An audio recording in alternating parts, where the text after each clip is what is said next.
Chalo, good evening everyone. Today is 29th of January, right? And we have already started off with the chapter called as mathematical logic, correct? त्या दिवशी morning batch मध्ये मी logical equivalence शिकवलं, पण evening batch मध्ये आपला class झाला नाही, बरोबर? त्यामुळं ते रेकॉर्डिंग राहिले, राईट? ऑलरेडी मॉर्निंग बॅचला काही वेगळे एक्झाम्पल्स मी शिकवलेले आहेत, पण तुमच्यासाठी रिव्हिजन म्हणून मी पुन्हा एक पार्ट हा शिकवतोय लॉजिकल इक्विव्हॅलन्सचा. बोर्डमध्ये हा क्वेश्चन 3 मार्क्सला विचारला जातो. लॉजिकल इक्विव्हॅलन्स त्यांनी सांगितले ट्रुथ टेबल वापरून ही साइड आणि ही साइड इक्वल आहे हे प्रूव्ह करायचं, बरोबर? आता लक्षात घ्या, लॉजिकल इक्विव्हॅलन्स म्हणजे काय की डावी साइड आणि उजवी साइड दोन्ही इक्वल आहे आपल्याला हे प्रूव्ह करायचं. किती मार्क्सचा क्वेश्चन आहे? 3 मार्क्स. आता कसा सॉल्व्ह करायचा, बरोबर? आता सर्वांनी लक्ष द्या, एकदम सिंपल आहे, आपण याला सॉल्व्ह करूया आन्सर. आता लक्षात घ्या, ट्रुथ टेबल बनवण्यासाठी मी तुम्हाला ऑलरेडी काही रूल लिहून दिले. जे टेबल म्हणतो, टेबल कसा बनतो रे? रो आणि कॉलम असं म्हणून आपण टेबल बनतो, बरोबर? मग आपल्याला आधीच कळलं पाहिजे की आपल्याकडे किती रो येणार आहे आणि आधीच कळलं पाहिजे किती कॉलम असणार आहेत, हो की नाही वैष्णवी? आपल्याला आधीच कळलं पाहिजे, त्यामुळे आपण काय करायचं, तो टेबल फॉर्म करायचा, राईट? आता हा रूल कुठे मिळणार नाही तुम्हाला कुठेच, पण आपण हा जनरल आपापल्या लेवलवर डिराइव्ह करायचा प्रयत्न केला.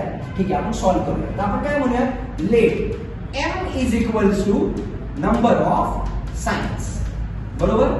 आता किती साइन्स आहेत ते मेजर करायचे, बरोबर? कोणते कोणते साइन्स सांगितले तुम्हाला मी चेक करा. तुम्हाला ऑर सांगितले, अँड सांगितले, इम्प्लिकेशन सांगितले, डबल इम्प्लिकेशन सांगितले आणि एक असा आहे, खालून सुरुवात करायची आणि वर जायचं, याला आपण काय म्हणतो रे? निगेशन. एवढेच साइन आपण नेहमी काउंट करायचे असतात. कोणते कोणते? Or, and, implication, double implication आणि negation, right? So let's count the signs. किती साइन आहे बघा बरं इथं? 1 2. याला कन्सिडर करायचं का? नाही. 1 2 3 4. किती साइन आहेत माझ्याकडे? m ची व्हॅल्यू आहे माझ्याकडे 4. चला, नंबर ऑफ साइन्स आपण कॅल्क्युलेट केले. आता काय करतोय मी? n म्हणजे काय असतं रे? Number of statements. आता स्टेटमेंट किती आहेत हे बघा बरं आपल्याकडे, तुम्ही चेक करा. p हे माझं पहिलं स्टेटमेंट आहे, q हे माझं दुसरं स्टेटमेंट आहे आणि r हे माझं तिसरं स्टेटमेंट आहे, राईट? म्हणजे आपल्याकडे नंबर ऑफ स्टेटमेंट किती आहेत रे? 3. कोणते कोणते? p, q आणि r, बरोबर? आपण m कॅल्क्युलेट केलं, n कॅल्क्युलेट केलं. आता काय करतो रे आपण? o कॅल्क्युलेट करतो, बरोबर? o म्हणजे काय असतं रे सांगा? What is my o? o म्हणजे नंबर ऑफ रोज, बरोबर आहे का? नंबर ऑफ रोज कॅल्क्युलेट करायचं. त्यासाठी तुम्हाला फॉर्म्युला काय लिहून दिला होता मी? 2n. हा माझा फॉर्म्युला आहे. देअरफॉर जर तुम्ही o ची व्हॅल्यू कॅल्क्युलेट केली 2 आता n ची व्हॅल्यू किती आहे माझी? 3. म्हणजे इथे किती आला? 2 आता 2 म्हणजे काय? 2 into 2 into 2.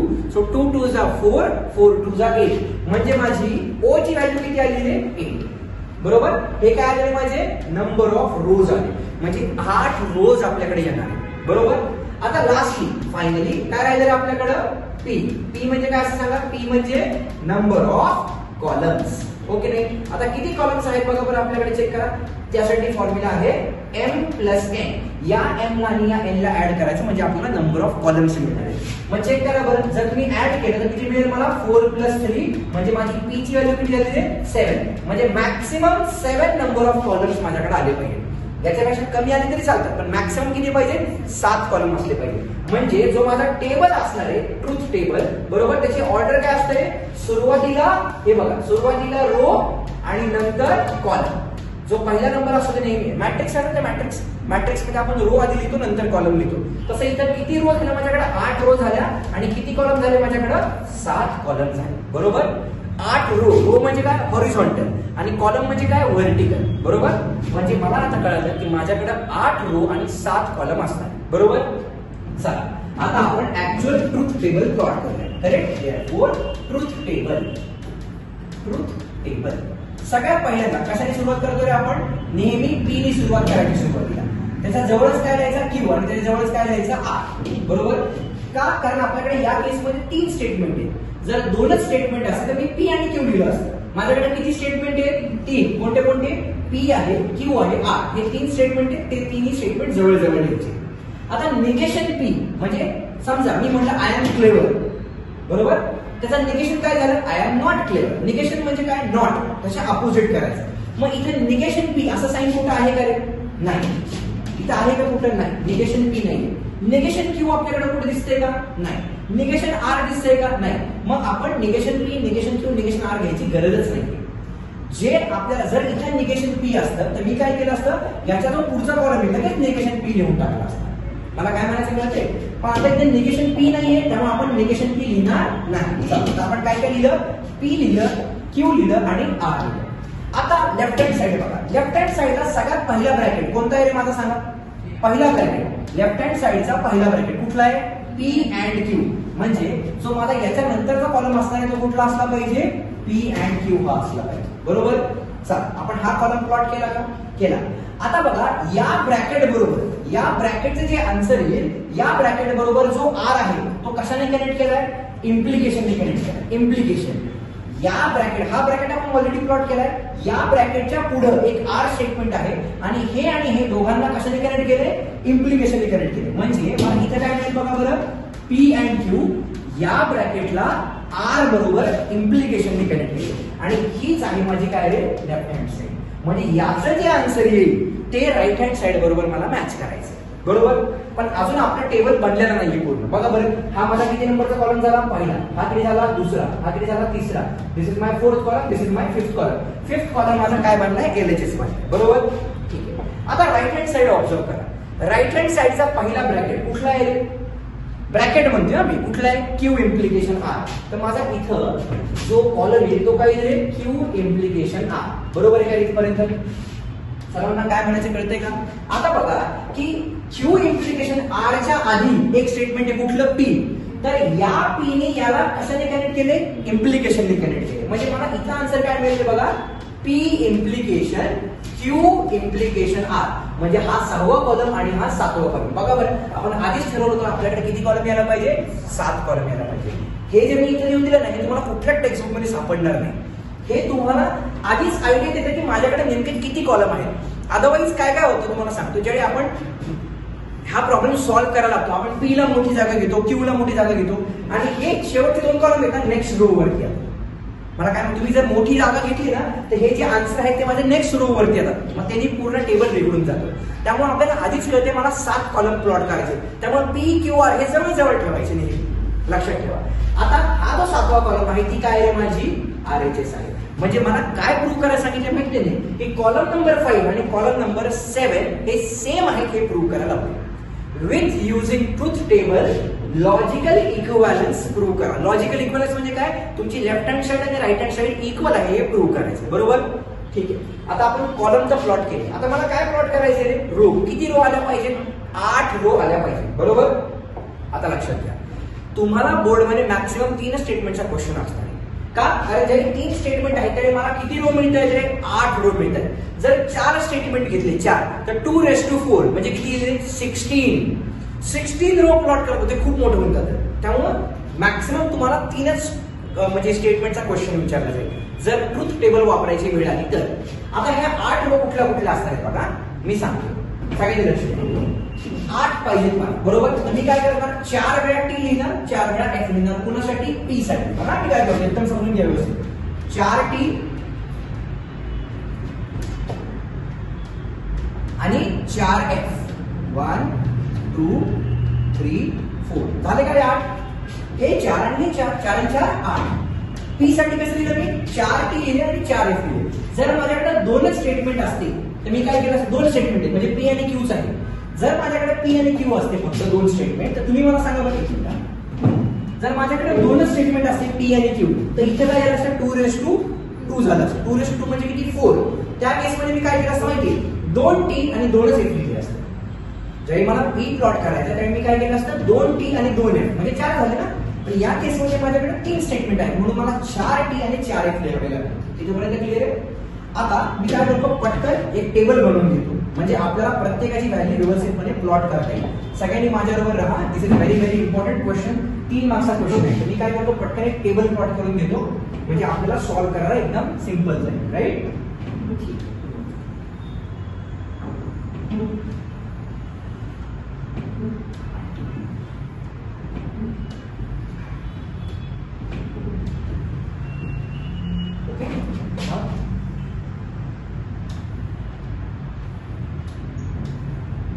माझा मेन एरिया ऑफ इंटरेस्ट कुठला आहे? कॉलम नंबर सांगा बरं. Column number 5. बरोबर आहे का रे? हा कॉलम माझी लेफ्ट हँड साइड म्हणजे कॉलम नंबर 5 आणि कॉलम नंबर 7 या दोघांमध्ये मला जास्त इंटरेस्ट आहे का, कारण 5वा आणि 7वा मला सेम दाखवायचं आहे, तेच प्रूव्ह करायला लावलं ना आपल्याला. बरं चला आपण पी प्लॉट केला. पी कसा प्लॉट केला, 4T आणि 4F. आता क्यू कसा प्लॉट करायचा, 8 पाहिजे मला बरोबर, तर 2T लिहायचे बरोबर. क्यू साठी काय करतोय मी, 2T 2F, पुन्हा काय 2T 2F. नेहमी हाच सिक्वेन्स फॉलो करायचा, याच्यामध्ये चेंज करायचा नाही. 4T 4F पी साठी लिहिले, क्यू साठी काय केलं 2T 2F 2T 2F बरोबर. आता आर साठी काय करायचं, अल्टरनेट करायचं. म्हणजे बघा सुरुवात टी ने केली, नंतर एफ लिहिला, पुन्हा टी लिहिलं, नंतर एफ लिहिला, पुन्हा टी लिहिलं, नंतर एफ लिहिला, टी आणि एफ. कळालं का नक्की, 100% नक्की. आता मला काय करायचंय बघा, पी अँड क्यू हे फाइंड करायचं. आता मला सांगा की हा जो चौथा कॉलम आहे, हा चौथा कॉलम कसा बनला रे, पहिल्यामध्ये बघा बरं, पी म्हणजे कुठला कॉलम आहे, माझा पहिला कॉलम, अँड क्यू म्हणजे कुठला कॉलम आहे, दुसरा कॉलम. या दोघांना जर मी अँड ने कनेक्ट केलं तर मला काय मिळतोय, चौथा कॉलम मिळतो बरोबर. म्हणजे पहिल्या आणि दुसऱ्यामध्ये या दोघांमध्ये अँड बरोबर. आता आपण काय करूया, आपला टेबल आठवायचा प्रयत्न करूया. अँड इथे दिसते तुम्हाला, अँडचा आन्सर काय असतं रे, बाकी सगळे विसरून जायचं. पहिलं स्टेटमेंट ट्रू पाहिजे, दुसरं स्टेटमेंट ट्रू पाहिजे, तर मला आन्सर काय मिळणार आहे, ट्रू बरोबर. अँड म्हणजे असा उलटा घेऊ बरोबर. चेक करा बरं. आता मला काय करायचंय, इथं अँडचा सिम्बॉल राईट. तर पहिलं स्टेटमेंट या दोघांबद्दल बोलतोय मी, याच दोघांबद्दल, पहिलं आणि दुसरं याच कॉलम बद्दल बोलतोय. पहिलं स्टेटमेंट ट्रू पाहिजे, दुसरं स्टेटमेंट ट्रू पाहिजे, आहे काय, तर मला आन्सर काय येतं, ट्रू. पहिलं स्टेटमेंट ट्रू पाहिजे, दुसरं स्टेटमेंट ट्रू पाहिजे, तर आन्सर काय येतं, ट्रू. इथं बाकी कुठं आहे का तसं, पहिलं पण ट्रू पाहिजे, दुसरं पण ट्रू पाहिजे, आहे का नाही. मग या सगळ्यांचा आन्सर काय येणार आहे, मला काय म्हणायचं कळतंय का रे. मी पुन्हा एकदा सांगतो, ऍडचा ट्रूथ टेबल काय म्हणतो, पहिलं स्टेटमेंट ट्रू पाहिजे, दुसरं स्टेटमेंट ट्रू पाहिजे, तर मला आन्सर ट्रू मिळतं. या दोघांमध्ये बघा, पहिलं ट्रू आहे, दुसरं ट्रू, तर आन्सर ट्रू झालं. पहिलं ट्रू आहे, दुसरं ट्रू, तर आन्सर ट्रू झालं. इथं बाकी कुठंच ते कॉम्बिनेशन नाही, पण सगळ्यांचे आन्सर काय झाले, फॉल्स. इथंपर्यंत क्लिअर आहे नक्की, शुअर. चला आता 5वा कॉलम कसा बनलाय बघूया. मला सांगा, पी अँड क्यू म्हणजे किती नंबरचा कॉलम आहे आपला, चौथा बरोबर. चौथ्या कॉलमचं इम्प्लिकेशन आहे आर बरोबर. आर म्हणजे कुठला आहे आपला, तिसरा बरोबर. तर याचा मिळून मला काय मिळतोय, 5वा कॉलम मिळतोय बरोबर आहे का. लक्षात घ्या, आधी 4 आहे मग 3 आहे, 3 आणि 4 नाहीये, आधी 4 आहे मग 3 आहे. आता इम्प्लिकेशनचा ट्रूथ टेबल काय म्हणतो बघा बरं. पहिलं स्टेटमेंट काय पाहिजे, ट्रू, दुसरं स्टेटमेंट काय पाहिजे, फॉल्स. पहिलं ट्रू, दुसरं फॉल्स, आन्सर नेहमी काय येणार आहे, फॉल्स. हा इम्प्लिकेशनचा ट्रूथ टेबल आहे बरोबर. म्हणजे आता या केसमध्ये बघा, कॉलम नंबर 4 ने सुरुवात करायची आपल्याला. कॉलम नंबर 4, पहिलं स्टेटमेंट ट्रू पाहिजे, दुसरं बघा 4 आणि 3 मध्ये चेक करतो. पहिलं स्टेटमेंट ट्रू पाहिजे, दुसरं फॉल्स पाहिजे, आहे का, नाही. पहिलं ट्रू पाहिजे, दुसरं फॉल्स पाहिजे, आहे का, आहे. मग ज्यावेळी तसं असतं त्याचा आन्सर काय येतं, एफ बरोबर आहे. पहिलं स्टेटमेंट ट्रू पाहिजे, दुसरं फॉल्स पाहिजे. अजून कुठे आहे का, कुठेच नाही. पहिलं स्टेटमेंट ट्रू, दुसरं फॉल्स आहे का, नाही. मग या केसमध्ये बाकी सर्वांचे आन्सर काय झालेले, ट्रू झाले. आन्सर फॉल्स कधी येतं, ज्यावेळी पहिलं स्टेटमेंट ट्रू आहे आणि दुसरं स्टेटमेंट फॉल्स आहे, त्यावेळी मला आन्सर फॉल्स मिळतं. बाकी सगळी दुनिया काय झाली माझी, ट्रू झाली. इथपर्यंत कळालं. म्हणजे हा माझा कॉलम नंबर 5 आहे, ज्याचा आन्सर काय आलं, टी. एफ आलं, बाकी सगळी दुनिया आली टी. क्लिअर इथपर्यंत. चला आता पुढे जाऊयात, कॉलम नंबर 6. तुम्हीच मला सांगा, कॉलम नंबर 6 कसा बांधलाय रे. पुन्हा कुणाचा कॉम्बिनेशन आहे कॉलम नंबर 6, 2 3 मध्ये इम्प्लिकेशन आहे. म्हणजे 2 इम्प्लिकेशन 3 जर आपण म्हटलं तर मला कॉलम नंबर 6 मिळतोय. आधी 2 मग 3. 3 आणि 2 नाही, इथे कसं होतं 4 आणि 3 होतं, इथे 2 आणि 3 झाले. इम्प्लिकेशनचा ट्रूथ टेबल आपण आताच पाहिला. काय असतो, पहिलं ट्रू पाहिजे, दुसरं फॉल्स पाहिजे, तर आन्सर काय येणार, फॉल्स बरोबर. आता बघा, पहिलं ट्रू पाहिजे, दुसरं फॉल्स पाहिजे, आहे का, नाही. पहिलं ट्रू पाहिजे, दुसरं फॉल्स पाहिजे, आहे का, आहे. म्हणजे इथं काय देणार मी, एफ. पहिलं ट्रू पाहिजे, दुसरं फॉल्स पाहिजे, आहे का रे, आहे. म्हणजे इथं पण आन्सर काय येणार माझं, एफ. बाकी कुठे आहे का, नाही. मग बाकी सगळी दुनिया काय झाली माझी, ट्रू. कळते का मी काय म्हणतोय ते, ओके नाही. चला आपण इथे पर्यंत आलो. आता लास्ट कॉलम नंबर 7 कसा मानला रे, कॉलम नंबर 7 सांगा बरं. पी. पी म्हणजे काय, first statement. Implication, Q implication R म्हणजे किती नंबरचा कॉलम होता, 6वा. या दोघांमध्ये पुन्हा इम्प्लिकेशन आलं, असं बघून कॉलम नंबर 7 बनला. म्हणजे कॉलम नंबर 1 आणि कॉलम नंबर 6 मध्ये आपल्याला चेक करायचंय पुन्हा साइन कुठलंही इम्प्लिकेशन. इम्प्लिकेशन काय म्हणते रे, पहिलं स्टेटमेंट ट्रू पाहिजे, दुसरं स्टेटमेंट फॉल्स पाहिजे, बरोबर का नाही? तरच आन्सर माझा फॉल्स आला. आता 1 आणि 6 मध्ये 1 आणि 6 मध्ये पहिलं ट्रू दुसरं फॉल्स आहे का? नाही. पहिलं ट्रू दुसरं फॉल्स आहे का? आहे. त्याचा आन्सर काय येतं? एफ. बरोबर. पहिलं ट्रू दुसरं फॉल्स आहे का? आहे का? पहिलं ट्रू दुसरं फॉल्स आहे का? नाही. बाकी कुठेच नाही. म्हणजे या सगळ्यांचे आन्सर काय येणार इथे? टी येणार. सो इथं काय येणार? T, this is T, this is T, T, T, T आणि टी. बरोबर. आता बघा, लेफ्ट हँड साइड ही होती माझी, राईट हँड साइड ही होती. लेफ्ट हँड साइड मध्ये एक आन्सर टी आलं, दुसरं एफ आलं, बाकी सगळे टी आले. राईट हँड साइडला बघा, पहिलं टी आलं, दुसरं एफ आलं, बाकी सगळे टी आले. म्हणजे काय की कॉलम नंबर 5 आणि column number 7 are logically equivalent, hence proved. इतकं सोपं आहे. बरोबर. म्हणजे याचं कन्क्लुजन कसं करणार मी? देअरफोर काय म्हणायचं? Therefore column number 5 is equivalent to column number 7. Therefore given statement काय होतं आपलं? बघा बरं, गिवन स्टेटमेंट सांगा बरं. गिवन स्टेटमेंट काय होतं? तुम्ही वाचून दाखवा मला. P and Q implication R is equivalent to, काय आन्सर होतं? P implication Q implication R, आणि शेवटी काय म्हणणार मी? Hence proof. तुम्ही जे लिहिलं होतं असेल. बरोबर आहे नक्की? आणि हे झालं माझं रिक्वायर्ड सोल्युशन. हे सर्वांना कळालं काय नक्की? पूर्ण मॅथमॅटिकल लॉजिक येण्यासाठी एकच गोष्ट लागते, ती म्हणजे कुठली? ही. बस एवढं आलं, पूर्ण मॅथमॅटिकल लॉजिक येतो. अशा टाईपचे क्वेश्चन्स आहेत. प्रूव्ह द लॉजिकल इक्वालिटी, जे मी मॉर्निंग क्लासला शिकवले होते. तुमच्यासाठी हा पार्ट झाला नव्हता म्हणून मी आता रिपीट केलाय. ओके. आपण अशा टाईपचे एक्झाम्पल घेणार आहे, फक्त आता वेगळ्या टाईप आहे. म्हणजे असेच एक्झाम्पल, फक्त क्वेश्चन टाईप वेगळं आहे. हे सर्वांना कळालं नक्की? शुअर? चलो, now let's proceed towards next question, ज्याच्यामध्ये आपण हे स्टेटमेंट लॉजिकली इक्विव्हॅलंट आहे हे प्रूव्ह करतोय विथ युजिंग ट्रुथ टेबल. बरोबर. चला, सेकंड क्वेश्चन आहे लॉजिकल इक्विव्हॅलन्सचा. आपण सॉल्व्ह करूया. आन्सर काय करतोय? सर्वात प्रथम आपण की याच्यामध्ये एक्झॅक्टली किती नंबर ऑफ रोज आणि किती नंबर ऑफ कॉलम्स आहेत आपल्याला ते आयडेंटिफाय करायचं. राईट. सुरुवातीला काय करणार मी? Let M is equals to, M म्हणजे काय असतं? Number of signs. बरोबर आहे correct. Therefore M is equal to, check करा, 1 2 3 4 5. किती साइन्स आहेत माझ्याकडे? 5 साइन्स मला मिळाले. बरोबर आहे करेक्ट. नंतर काय करतो?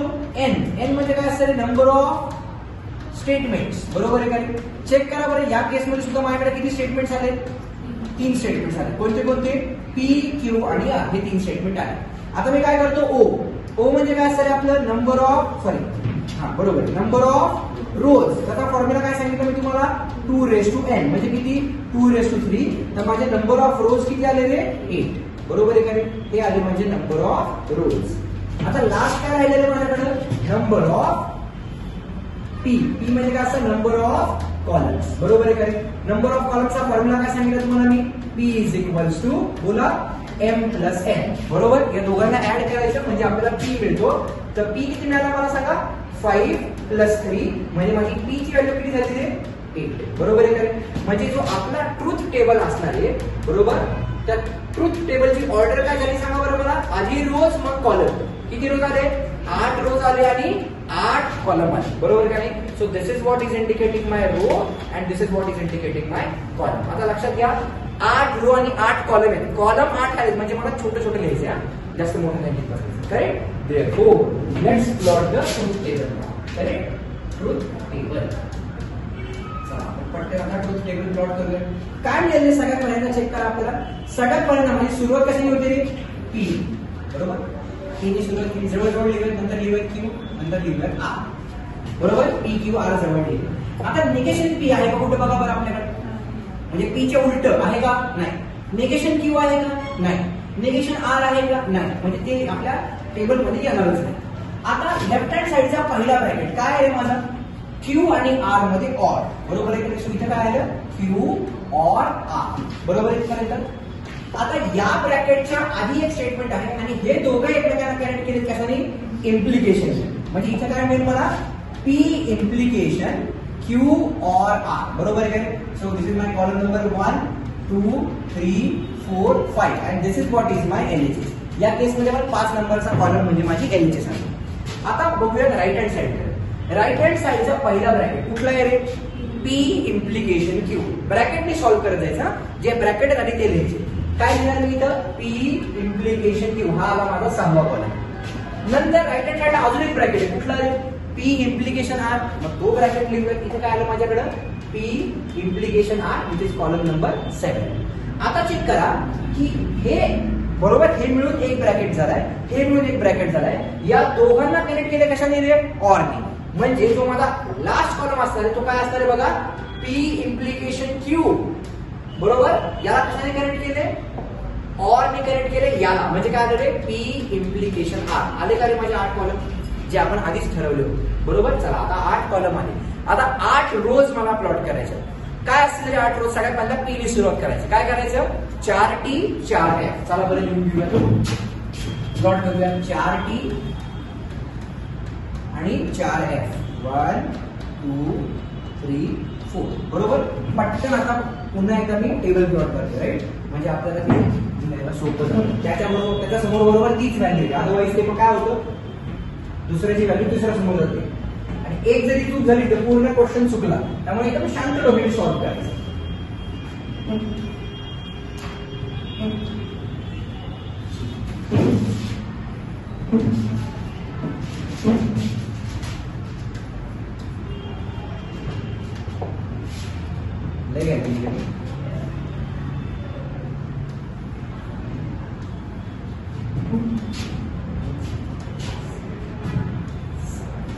ओके. आता बघा let's plot. Column number 4. Column number 4 कसा बनलाय?